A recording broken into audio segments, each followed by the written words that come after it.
Electronic commerce framework and disruption used to refer to the software used for developing or building an e-commerce website. They lay the foundation of a website, upholding and running them with features. Network infrastructure refers to the hardware and software that enable network connectivity and communication between users, devices, applications, the internet, and more. Multimedia contents and network publishing refer to the creation, distribution, and consumption of various of forms digital content such as text, images, audio, video, and interactive media over the internet. Overall, multimedia content and network publishing have revolutionized the digital landscape, enable vast possibilities of communication, entertainment, education, and commerce. Messaging information distribution infrastructure. The information content transferred over the network consists of text, numbers, pictures, audio, and video. Messaging and information distribution include translators that interpret and transform data forms formats. Common business services infrastructure. This infrastructure includes the different methods for facilitating online buying and selling processes. Examples: product discovery. You search for women's dresses on Shopee. The search results display various styles, sizes, colors, and prices for different sellers. Product selection. You find a floral dress that catches your eye and click on it to view more details. Read product descriptions and check customer reviews. And adding to cart, and your checkout, order confirmation, order tracking, and lastly, the delivery. Public policy and technical standards are two supports pillars for all e-commerce applications and infrastructure. Public policy related to e-commerce encompasses such issues as universal access, privacy and information pricing.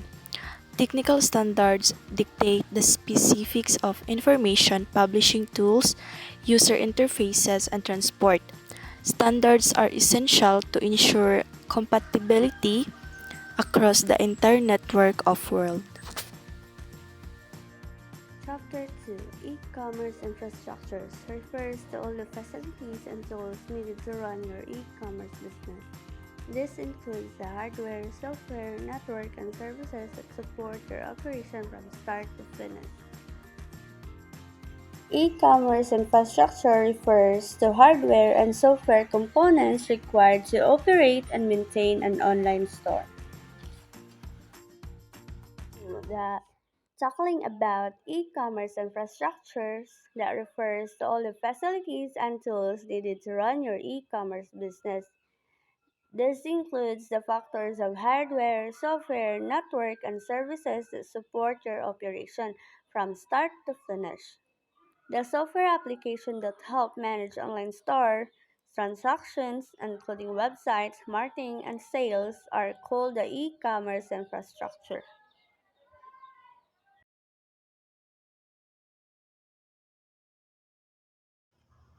Marketing. Of all infrastructure elements, marketing may the most important. To succeed, the website must be found. Once visitors are on the site, you need to keep them. There are compile them to buy from you. Facilities.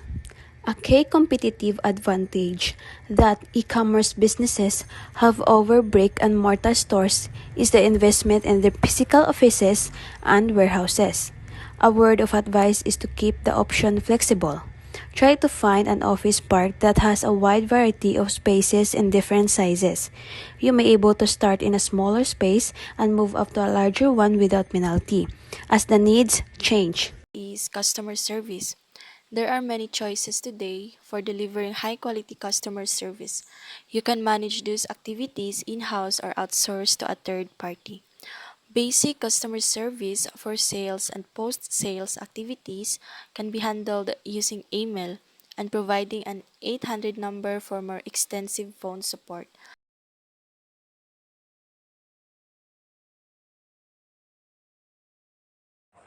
Fulfillment refers to the complete process of receiving, processing, and delivering orders to the customers.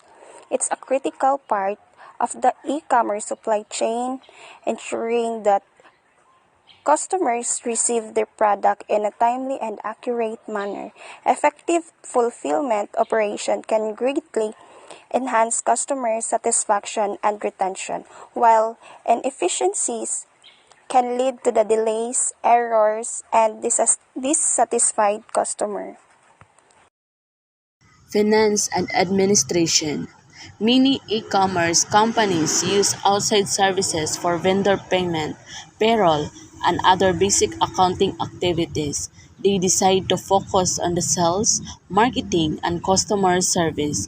This allows them to maintain a focus on growing their business instead of paying off internal accountant or doing that works you as the business owner. Human resources. Many small business owners avoid the human resources function, like recruiting, setting up compensation, maintaining compliance, and other HR activities are specialized and time consuming. You may choose to bring the resources in house to manage those activities. Field of e-commerce arrangement. Field of e-commerce arrangement is a transaction in an electronic market describes a number of interactions between parties.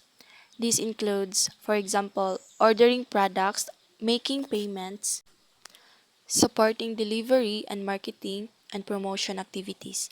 One must therefore have a marketing strategy for transacting commerce through which a corporation maintains itself and generates revenue. Business to consumers. The most common e-commerce business in which online retailers and marketers sells their product to consumers using platforms like which common e-commerce businesses today. Does only take a few clicks on social media and then you can sell your product or perhaps everything you can sell. Business to business. E-commerce involves transaction between businesses where one business sells products, services, or solution to the another businesses rather than to individual consumers. Business to business e-commerce is a significant segment of the global economy, with transactions typically involving larger quantities, higher values, and more complex processes compared to business to consumer. Consumer to consumer. This model facilitates the online selling and purchasing of goods and services between two parties. There is no middleman involved, and the parties carry out transaction with other consumers directly via online classified advertisements or by selling personal services of expertise online. Peer-to-peer or P2P model.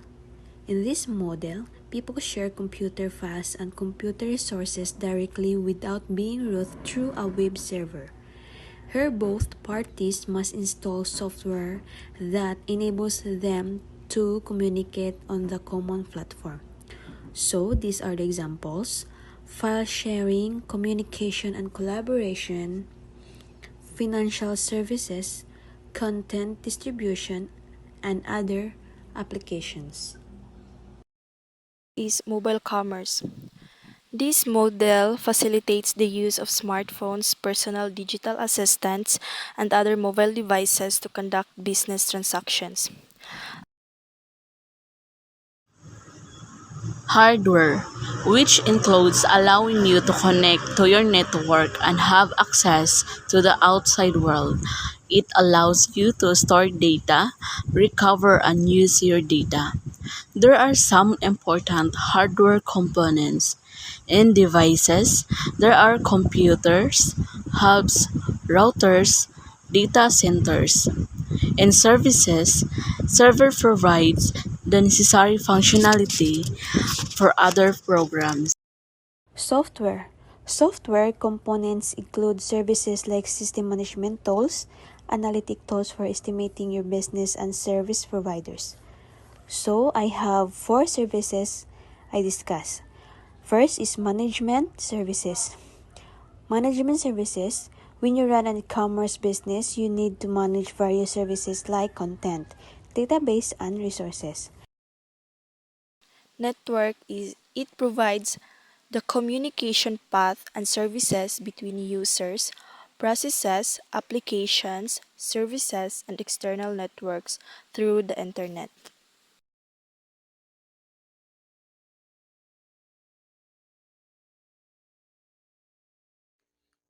Criteria for choosing e-commerce infrastructure.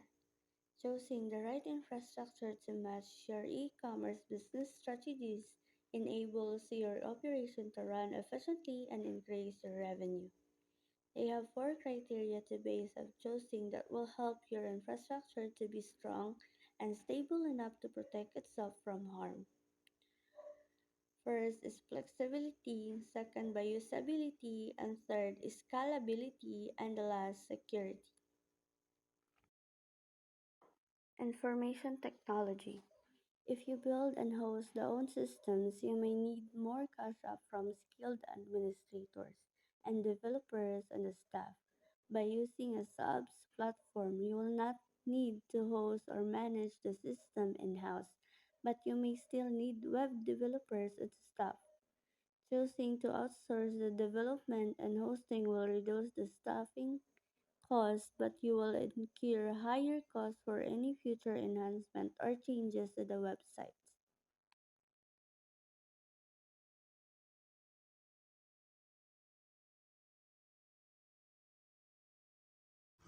Elements of commerce infrastructure. Here are the different types of e-commerce infrastructure that you need for your business. First, technology. More than any other retail business, e-commerce businesses rely heavily on technological infrastructure.